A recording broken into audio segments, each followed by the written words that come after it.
Berlin पहुंचे प्रधानमंत्री नरेंद्र मोदी। छठे Bharat Germany inter governmental consultation में होंगे शामिल। शाम को भारतीय समुदाय को करेंगे संबोधित।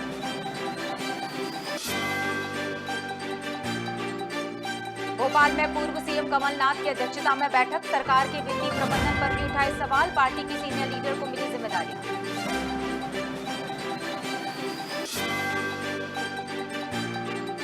भोपाल में 3 मई को गुफा मंदिर में होगा अनावरण। भगवान परशुराम की 21 फीट मूर्ति का अनावरण। अक्षय तृतीया पर होगा विशाल समारोह।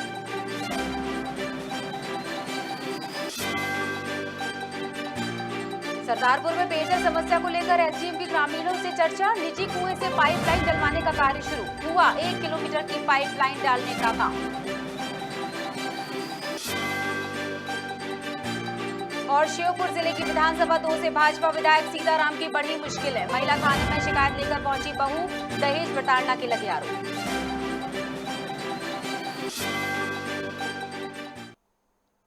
नमस्कार, आप देख रहे हैं खबर भारत। मैं हूं आपके साथ क्रांति प्रिया। बढ़ते हैं खबरों की तरफ। प्रधानमंत्री नरेंद्र मोदी जर्मनी की राजधानी बर्लिन पहुंच गए हैं।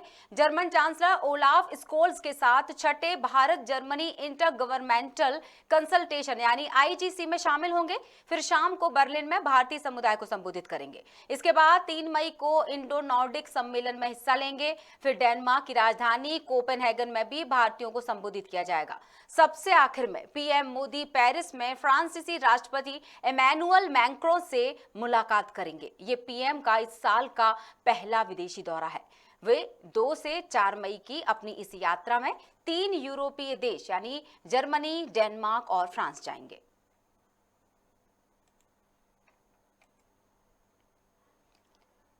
आपको बता दें, बर्लिन पहुंच चुके हैं भारत के प्रधानमंत्री नरेंद्र मोदी। जी हां, बर्लिन में है इस वक्त भारत। यही देखा जाएगा क्योंकि 2 से 4 मई की अपनी इस यात्रा में, मोदी जी की इस यात्रा में 3 यूरोपीय देश शामिल हैं जिसकी वो विदेश यात्रा करने वाले हैं। जर्मनी, डेनमार्क और फ्रांस का नाम इसमें शामिल किया गया है। ये बात गौर करने वाली है कि विदेशी दौरे को लेकर पीएम का इस साल का ये पहला दौरा है।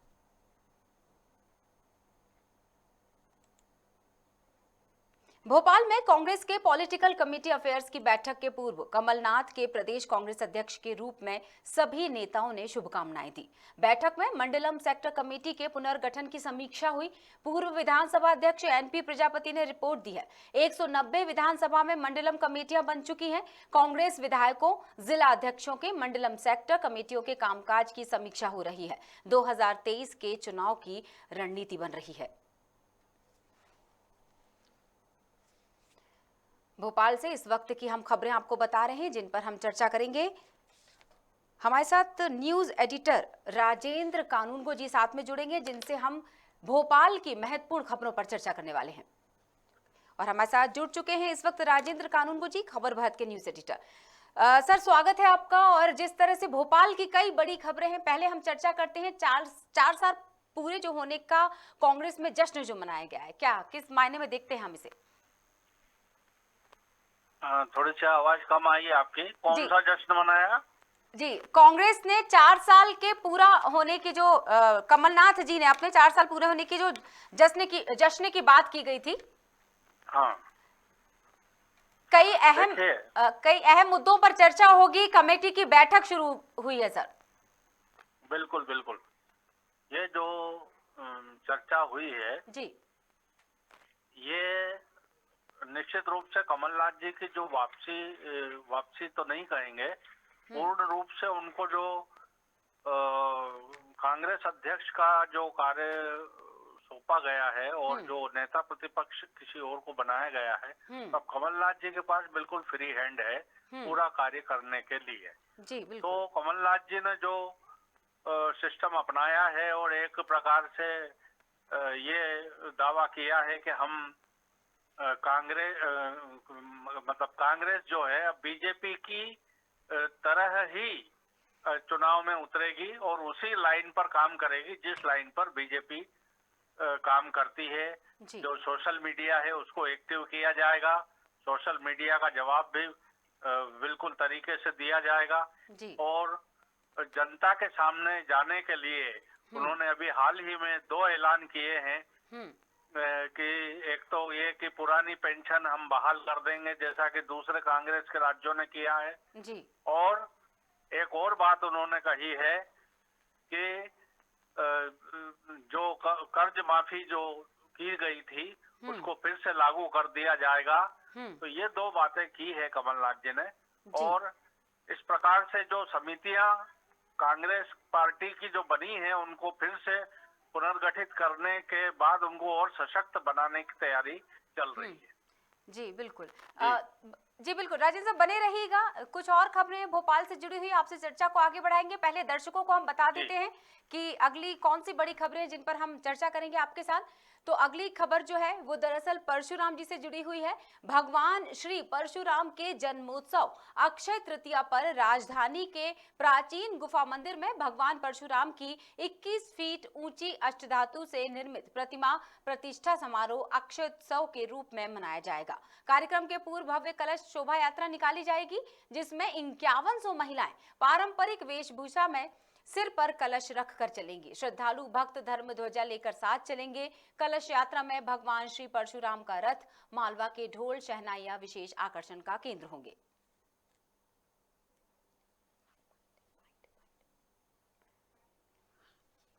और हमारे साथ लगातार जुड़े हुए राजेंद्र कानूनगो जी, हम उनसे चर्चा करेंगे। सर, जिस तरह से अभी हम कांग्रेस की बैठक पर हुए अहम मुद्दों पर चर्चा कर रहे थे, अब हम बात करते हैं कि हम देख पा रहे हैं कि एक विशाल प्रतिमा का अनावरण होने वाला है। यानी कहीं ना कहीं धर्म को साधने की कोशिश तो लगातार बीजेपी की भी जारी है। बिल्कुल। ये जो है अभी फिलहाल हमने देखा कि आदिवासी समाज और दूसरे जो पिछड़ा वर्ग समाज और इनको जो बीजेपी ने साधा है जी अनेक कार्यक्रम करके, तो अब ये जो है एक ब्राह्मण वर्ग जो या सवर्ण वर्ग जो है जो भगवान परशुराम को बहुत मानता है और उनके आराध्य हैं वो, तो अब ये इस मूर्ति का अनावरण करके और ब्राह्मण समाज को साधने के लिए, और जैसा कि आपने अभी देखा होगा कि हर एक ब्राह्मण नेता के आगे पंडित शब्द जुड़ा हुआ है। जी बिल्कुल। पंडित आलोक शर्मा, पंडित विष्णुदत्त शर्मा। तो ये जो एक प्रकार की इनकी जो स्ट्रेटेजी है वो ये है कि ब्राह्मण समाज को हम साधें, क्योंकि परशुराम जयंती ब्राह्मण समाज इसको मनाता आ रहा है शुरू से, और भगवान परशुराम में उनकी पूरी श्रद्धा है। तो ये एक प्रकार से उसी क्रम को यदि हम माने तो उसी को आगे बढ़ाया है। बिल्कुल राजेंद्र सर, कुछ और महत्वपूर्ण बातें कही गई हैं दिग्गजों के द्वारा। क्या कहा किसी वरिष्ठ सदस्य ने, पहले हम दर्शकों को भी सुनवा देते हैं। 3 मई अक्षय तृतीया का पर्व है। ये राजधानी वासियों के लिए ऐतिहासिक बनने जा रहा है। यहाँ भोपाल के प्राचीनतम गुफा मंदिर पर भगवान परशुराम जी की 21 फीट की जो प्रतिमा है 4 क्विंटल की है, लगभग 40 लाख रुपए की लागत से बनी है। मध्य प्रदेश के यशस्वी मुख्यमंत्री जी और जूना पीठाधीश्वर महामंडलेश्वर अवधेशानंद गिरी जी महाराज और सभी जनप्रतिनिधियों की उपस्थिति में इस प्रतिमा का अनावरण होने जा रहा है। और इसमें लगभग 5100 माताओं बहनों की कलश यात्रा रहेगी। इसमें मालवा के ढोल, मालवा के बैंड और भोपाल का जो पुलिस बैंड है आकर्षण का केंद्र रहेगा। जी सर, एक आखिरी सवाल और आपसे रख लेती हूँ। जिस तरह से आलोक शर्मा जी की हम बात सुन पा रहे थे, और मैं धन्यवाद करना चाहूंगी न्यूज एडिटर हमारे साथ जुड़े हुए थे राजेंद्र कानूनगो जी, और इसी के साथ हम आगे बढ़ेंगे और कुछ और खबरें हैं जो आप तक पहुंचानी है। सरदारपुर की एक खबर आप तक पहुंचाते हैं। एसडीएम सरदारपुर के बीएस कलेश अधिकारियों के साथ तहसील के ग्राम दसई पहुंचे, जहां एसडीएम ने पेयजल समस्या को लेकर ग्रामीणों के साथ चर्चा की। पेयजल समस्या के निदान के लिए भ्रमण कर पेयजल आपूर्ति हेतु निजी कुएं से पाइपलाइन डलवाने का काम जो है वो शुरू करवाया। इस दौरान लगभग 1 किलोमीटर की पाइपलाइन डालने का ही काम जेसीबी के माध्यम से शुरू करवाया गया है।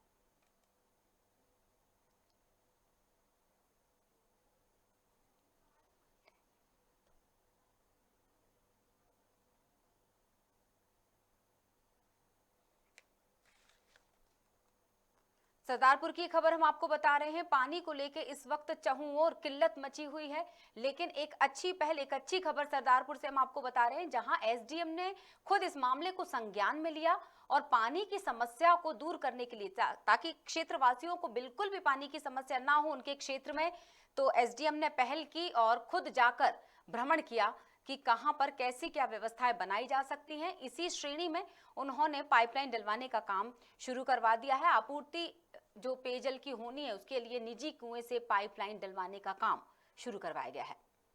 और हमारे साथ नरेंद्र पवार जुड़ चुके हैं, हमारे संवाददाता सरदारपुर से। नरेंद्र, जिस तरह से एसडीएम ने खुद ये काम अपने सामने शुरू करवाया है, कहां तक स्थिति पहुंची, वर्तमान स्थिति क्या कह रही है? प्रियंका जी, बताने चाहूंगा कि सरदारपुर के ग्राम दसई में, जो कि 12,000 की आबादी का गांव है, यहाँ पर पानी की समस्या लगातार बढ़ती जा रही थी। इसको लेकर एसडीएम ने संज्ञान लेते हुए रात्रि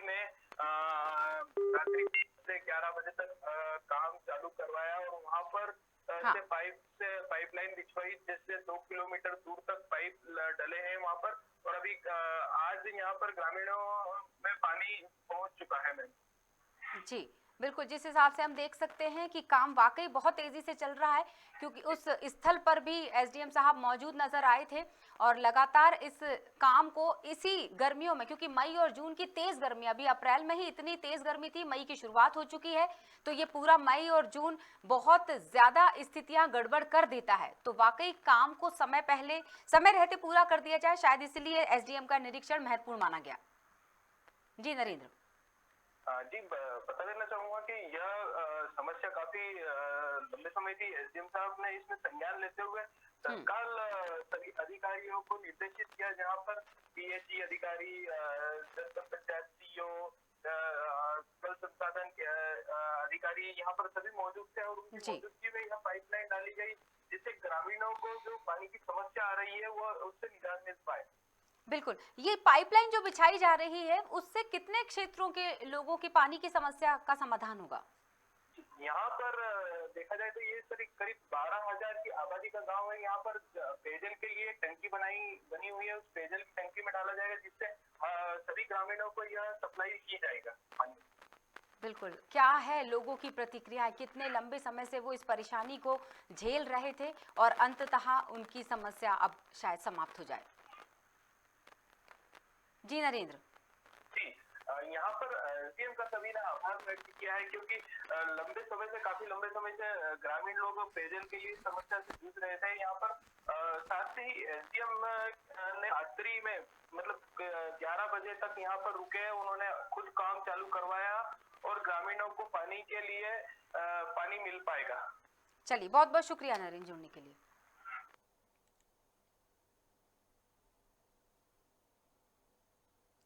मामला श्योपुर जिले की विधानसभा 2 से भाजपा विधायक सीताराम आदिवासी से जुड़ा हुआ है, जहां विधायक पुत्र धनराज आदिवासी की पत्नी अपने पिता के साथ दहेज उत्पीड़न और पहली पत्नी के रहते दूसरी शादी करने की शिकायत लेकर महिला थाने पहुंची। पीड़ित महिला की माने तो उसका कहना है कि धनराज और उसके घर वालों के द्वारा 1 लाख रुपए और पल्सर की मांग की जा रही है, यानी एक बाइक की मांग की जा रही है, नहीं तो दूसरी शादी की बात कही जा रही है। और ये दूसरी शादी 4 मई को की जाने की बात कही गई, यानी धनराज की दूसरी शादी 4 मई, आने वाला जो 2 दिन है उसमें ये शादी होनी है। ये तैयारियां अभी चल रही हैं।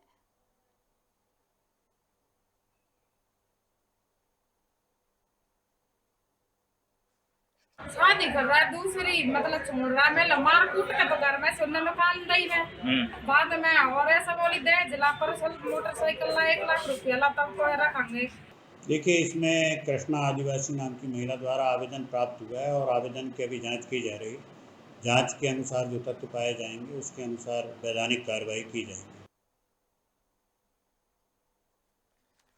और हमारे साथ इस पर चर्चा करने के लिए संवाददाता जुड़े हुए हैं नितिन सिंह सोलंकी। नितिन, जिस तरह से विधायक सीताराम पर जो बहू की हमने बात भी सुनी, थाने में वो गई, उस शिकायत पहुंच चुकी है, थानेदार की भी हमने बात सुनी, क्या लगता है मामला विधायक जी की क्या प्रतिक्रिया है? सबसे पहला सवाल तो यही उठता है। जी बिल्कुल, मैं आपको बताना चाहूंगा, ये पूरा जो मामला है हम लोग कह सकते हैं विधायक सीताराम आदिवासी का मामला जो है बिल्कुल उलझता जा रहा है। पिछले कुछ दिनों पहले उनके साथ में एक मामला भी हुआ था, उनके बेटों ने एक फॉरेस्ट कर्मचारियों के साथ मारपीट की थी। वो मामला साथ नहीं हुआ, तभी उसको मामले को वो भी देखें हम तो उसके साथ दूसरा मामला और बहुत ही कम दिनों में उनकी बहू ने उन पर दहेज का आरोप लगाया, दहेज मांगने का आरोप लगाया है। और कहीं ना कहीं हम लोग देख सकते हैं उनका लड़का है धनराज, उसके द्वारा और उनके पिता के द्वारा उनकी जो लड़की की सास है और जो परिवार के अन्य लोग हैं उन पर एक पल्सर मोटरसाइकिल और 1 लाख रुपए की मांग की जा रही है, जिसके तहत जो बहू है उसने महिला थाने में अपना आवेदन दिया है और कार्रवाई की मांग की है। बिल्कुल, क्या कहना है धनराज का, क्योंकि 4 मई नजदीक आने वाली है और बहू जो पीड़ित बहू है वो कह रही है कि 4 मई को शादी करवाने वाले हैं वो उसकी दूसरी। जी बिल्कुल, कहीं ना कहीं जब बहू ने मीडिया से बात की और अपने पूरी समस्या के बारे में महिला थाने में बताया और वहीं पर मीडिया से बात की, उन्होंने कहा कि मेरे पर लगातार प्रेशर शुरू से ही बनाया गया है और मेरे साथ मारपीट भी की जा रही थी। पल्सर और एक लाख रुपए की जो मांग वो लोग कर रहे हैं, तो कहीं ना कहीं लड़की अपने मायके में इस समय है और मायके में ही विधायक सीताराम अपनी गाड़ी से जाते हैं, अपने परिवार को लेकर लड़की को लेकर के जाते हैं और कहते हैं कि 1 लाख रुपए और पल्सर गाड़ी लेकर के आना, अन्यथा हम अपने बच्चे की दूसरी शादी करेंगे 4 तारीख को। इस मामले में लड़की ने महिला थाने में शिकायत दर्ज कराई है और लड़की का कहना है कि ये शादी रुकना चाहिए, 4 तारीख को शादी नहीं होनी चाहिए और मैं सब चीजों में जाने को तैयार हूँ, पर दहेज का जो मामला है 1 लाख रुपए जो मांगे जा रहे हैं इसको लेकर के हम कहाँ से दें, और हम इतने पैसे वाले भी नहीं हैं, क्योंकि इनके माता पिता ने शादी के समय जितना बना उतना देने की कोशिश की और लड़की का कहना यह है कि अगर राजनीतिक पद का दबाव बनाकर फायदा उठाकर हम पर प्रेशर करना चाह रहे हैं और मेरे पति की दूसरी शादी करना चाह रहे हैं और मेरे जीते जी दूसरी शादी नहीं हो सकती, इसलिए उन्होंने पुलिस विभाग से सहायता मांगी है। महिला थाने में जब भी कोई मामला जाता है नितिन, आप भी जानते हैं, तो दोनों ही पक्ष को बिठाकर काउंसलिंग करवाई जाती है। जब महिला थाने में आवेदन पहुंचा तो क्या विधायक साहब अपने बेटे को लेकर, मतलब धनराज और उनकी बहू के बीच में काउंसलिंग हुई? नहीं, बिल्कुल किसी भी तरह की काउंसलिंग नहीं हुई है। जो हम लोगों ने एडिशनल एसपी पीएल कुर्बे साहब से बात की, उन्होंने कहा है कि महिला ने आवेदन दिया है, इसकी जांच की जाएगी, उसके बाद ही कुछ कार्रवाई हम लोग करेंगे और चूंकि अभी आवेदन देकर के उन्होंने मामला संज्ञान में लिया है। बिल्कुल, यानी देखा जाए तो अभी वर्तमान में भी बहू जो है वो अपने मायके में ही है।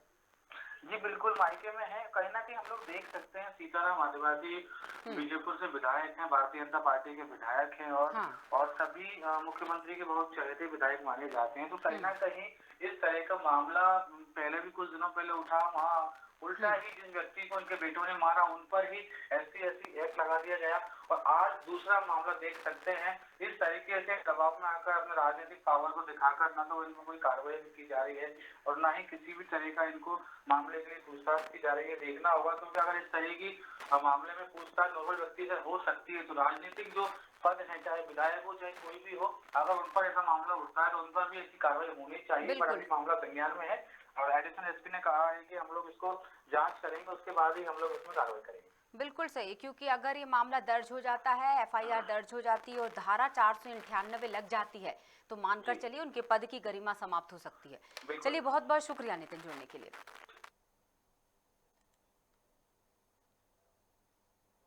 भोपाल में पूर्व सीएम कमलनाथ की अध्यक्षता में पूर्व मंत्रियों के साथ बैठक हुई, जिसमें पार्टी के सीनियर लीडर को अलग अलग जिम्मेदारियां सौंपी गई हैं। वहीं कांग्रेस विधायक तरुण भनोत और पूर्व ऊर्जा मंत्री प्रियव्रत सिंह ने बयान में कहा कि सरकार के वित्तीय प्रबंधन पर भी सवाल उन्होंने उठाए थे, साथ ही बिजली आपूर्ति में सरकार को फेल भी बता दिया। भोपाल से खबर है जहां कमलनाथ की बैठक की चर्चा की जा रही है। हम विजुअल्स में देख सकते हैं, जीतू पटवारी भी पहुंचे हैं और पहुंचे थे इस बैठक में। महत्वपूर्ण माना गया, कमलनाथ के बंगले पर ये महत्वपूर्ण बैठक रखी गई थी। कई जिम्मेदार, कई वरिष्ठ जनप्रतिनिधि वहां पहुंचे थे, कई पूर्व मंत्री वहां पहुंचे थे और जिस तरह से चर्चाओं का सिलसिला जारी हुआ और कमलनाथ जी ने जो बात कही कि बिजली आपूर्ति, खासतौर से बिजली आपूर्ति को लेकर सरकार को फेल उन्होंने बताया। सरकार का वित्तीय प्रबंधन सही नहीं है, इस पर भी उन्होंने सवाल उठाए पूर्व सीएम कमलनाथ ने।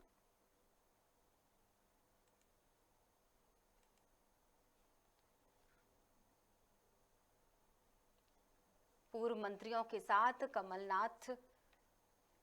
पूर्व सीएम कमलनाथ की अध्यक्षता में बैठक हुई थी, जिसमें पार्टी के सीनियर लीडर अलग अलग जिम्मेदारियां सौंपी गई हैं। इस मामले पर हम बात करेंगे। हमारे साथ जुड़ चुके हैं सीनियर रिपोर्टर खबर भारत से प्रदीप तलरेजा। जी प्रदीप जी, क्या खबर है? कई सीनियर लीडर्स को जिम्मेदारियां सौंप दी गई हैं, इसका मतलब रणनीति तो बहुत स्ट्रांग, मजबूत बनाई जा रही है। जी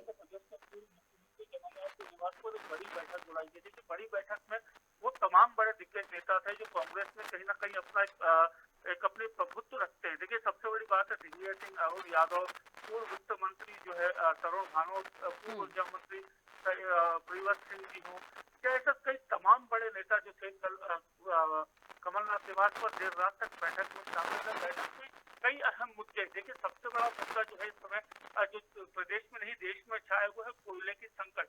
कोयले संकट को लेकर के कहीं ना कहीं पूरा जो निशाना है बिजली के बढ़ता बिल है या घोषित बिजली कटौती है, ऐसे कई तमाम बड़े मुद्दे जो है उसको लेकर सरकार को घेरने की रणनीति जो है अब वो कांग्रेस ने बना ली है। देखिए, अब 12 से 15 तारीख के बीच में इस बात को एक बड़ी जो आंदोलन होना है वो किया जाना है। लेकिन अभी तक जिस प्रकार से कल जब प्रियव्रत सिंह से सवाल किए गए पूर्व ऊर्जा मंत्री से कि आखिर आंदोलन कब किया जाएगा और किस तरीके से आंदोलन होगा, तो उन्होंने तारीख बताने से तो खैर इनकार कर दिया। लेकिन अगर बात करें युवक कांग्रेस की, 12 तारीख को एक बड़ा प्रदर्शन जो है वो जो करने जा रही है युवक कांग्रेस, तो देखिए यकीन मानिए कि अब जो है 2023 की जो लड़ाई हमने अभी तक देखी थी कि अभी तक वो जवानी देखी जाती, लेकिन जिस प्रकार से बड़े दायित्व सौंप दिए जाते हैं, बड़े दायित्वों को सौंपने के बाद आंदोलनों की जो बारी है वो किस प्रकार से केंद्र में होगी, उसको लेकर के तमाम बड़ी इस बड़ी बैठक में जो बात निकल के आई है। बिल्कुल, मतलब ये माना जाए कि लेकिन वो सरकार पर भी पैरेलल लगातार विपक्ष जो सवाल उठाने की खैर नीति रही है विपक्ष की, इस बार वो बोल रहे हैं कि वित्तीय प्रबंधन उनका फेल रहा, मतलब वित्तीय प्रबंधन पर सवाल उठा दिए। देखिए, निश्चित तौर पर जो तरुण भानोट है पूर्व वित्त मंत्री है, उन्होंने 4000 करोड़ रुपए जो कोयले के नाम पे दिए जाते हैं, जो ऊर्जा के लिए निकाले जाते हैं, हर साल लगभग 18 सालों से ये पैसे जो है वो दिए जाने की बात जो है वो पूर्व वित्त मंत्री जो है वो करते हुए देखेंगे। देखिए, वित्तीय अनियमितताओं का जो आरोप है वो पूर्व वित्त मंत्री जो है तरुण भानोट वो लगातार उठाते आए हैं। ये कोई पहला मामला नहीं जब तरुण भानोट ने वित्तीय प्रबंधन पर आरोप लगाया हो। लेकिन देखिए, इसका पहले विधानसभा सत्र के दौरान भी हमने देखे कि किस प्रकार से जो अनुपूरक बजट के दौरान भी उन्होंने ये बातें कही। फिर हमने देखा है कि जब पूरा बजट सत्र जब अप्रैल में शुरू हुआ, उस दौरान भी लगातार जो है वो सरकार पर हमलावर बने रहे। देखिए लगातार जिस प्रकार से ये पूरे रणनीति के तहत जो पूर्व वित्त मंत्री हैं, क्योंकि इस मामले को जानते हैं कि किस प्रकार से पैसे का इस्तेमाल करना है, किस प्रकार से पैसे की कहाँ खर्च करने, तो कहीं ना कहीं उन्होंने उसको लेकर के लगातार जो उन्होंने 4000 करोड़ रुपए की जो बात करी जो एमयू के नाम से दिए जाते हैं, हर वर्ष जो ये होता है कि हर बिजली लेते हैं चाहे नहीं लेते हैं, या उनसे कोई इस प्रकार की कुछ चीज खरीदते हैं नहीं खरीदते, लेकिन 4000 करोड़ रुपए का जो वित्तीय है वो हर साल उस कंपनी को दिया जाता है। उन्होंने बड़ा सवाल ये उठाया कि आखिर अगर जब हम 4000 करोड़ रुपए हर साल उनको दे रहे हैं तो उनसे विद्युत क्यों नहीं ले रहे? ये एक अहम सवाल जो था वो कल मंत्री तरुण भानोट ने उठाया। चलिए, बहुत बहुत शुक्रिया प्रदीप तमाम जानकारियों के लिए।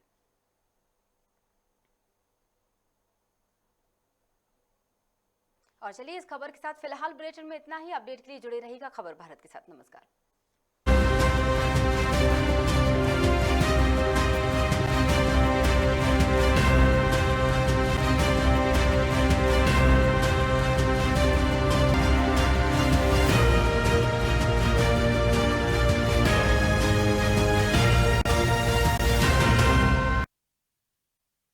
होगी आपकी हर समस्या की सुनवाई। जिम्मेदारों तक पहुंचाएंगे हम आपकी आवाज। देखिए खबर भारत का खास कार्यक्रम जन चौपाल प्रत्येक मंगलवार दोपहर 12:30 बजे सिर्फ खबर भारत पर। खबर भारत को आप देख सकते हैं डिजियाना के चैनल नंबर 365 पर। साथ ही खबर भारत को सोशल मीडिया के सभी प्लेटफॉर्म पर फॉलो करें। हमारा फेसबुक अकाउंट है खबर भारत। यूट्यूब पर खबर भारत को सब्सक्राइब करना बिल्कुल ना भूलें। और हाँ, ट्विटर पर हमें फॉलो करें @खबरभारत242।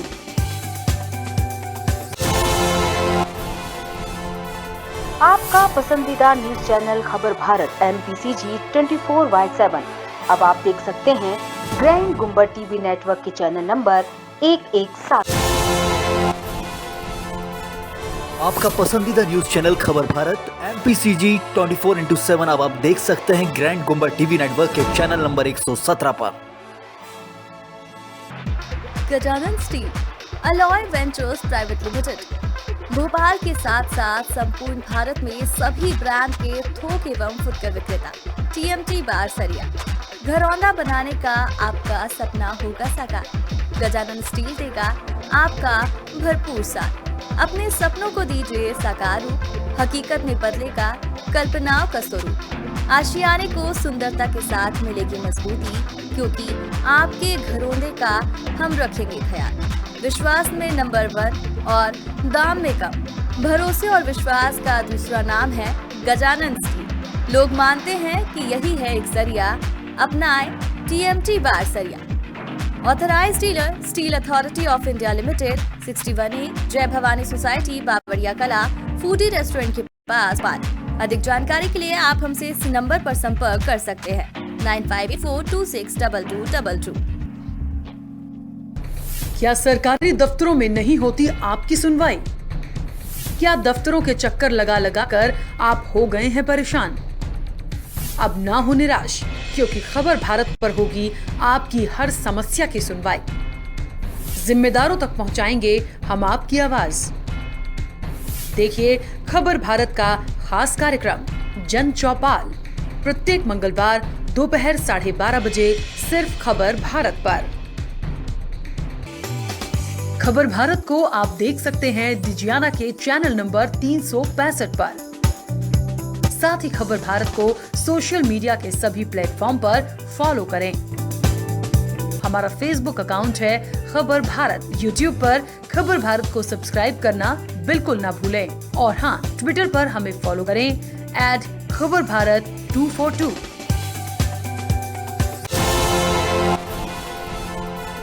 आपका पसंदीदा न्यूज चैनल खबर भारत MPCG 24/7 अब आप देख सकते हैं ग्रैंड गुम्बद टीवी नेटवर्क के चैनल नंबर 117। आपका पसंदीदा न्यूज चैनल खबर भारत MPCG 24/7 अब आप देख सकते हैं ग्रैंड गुम्बद टीवी नेटवर्क के चैनल नंबर 117 पर। Gajanan steel alloy ventures private limited Bhopal के साथ साथ संपूर्ण भारत में सभी ब्रांड के थोक एवं फुटकर विक्रेता TMT बारसरिया घरौंदा बनाने का आपका सपना होगा साकार। गजानन स्टील देगा आपका भरपूर साथ। अपने सपनों को दीजिए साकार रूप, हकीकत में बदलेगा कल्पनाओं का स्वरूप। आशियाने को सुंदरता के साथ मिलेगी मजबूती, क्योंकि आपके घरौंदे का हम रखेंगे ख्याल। विश्वास में नंबर 1 और दाम में कम। भरोसे और विश्वास का दूसरा नाम है गजानन स्टील। लोग मानते हैं कि यही है एक जरिया, अपनाएं TMT बारसरिया। Authorized dealer steel authority of India limited 61A Jai Bhavani society Bawaria कला फूडी रेस्टोरेंट के पास भोपाल। अधिक जानकारी के लिए आप हमसे इस नंबर पर संपर्क कर सकते हैं 9584262222। क्या सरकारी दफ्तरों में नहीं होती आपकी सुनवाई? क्या दफ्तरों के चक्कर लगा लगा कर आप हो गए हैं परेशान? अब ना हो निराश, क्योंकि खबर भारत पर होगी आपकी हर समस्या की सुनवाई। जिम्मेदारों तक पहुंचाएंगे हम आपकी आवाज। देखिए खबर भारत का खास कार्यक्रम जन चौपाल प्रत्येक मंगलवार दोपहर 12:30 बजे सिर्फ खबर भारत पर। खबर भारत को आप देख सकते हैं डिजियाना के चैनल नंबर 365 पर। साथ ही खबर भारत को सोशल मीडिया के सभी प्लेटफॉर्म पर फॉलो करें। हमारा फेसबुक अकाउंट है खबर भारत। यूट्यूब पर खबर भारत को सब्सक्राइब करना बिल्कुल ना भूलें। और हाँ, ट्विटर पर हमें फॉलो करें @खबरभारत242।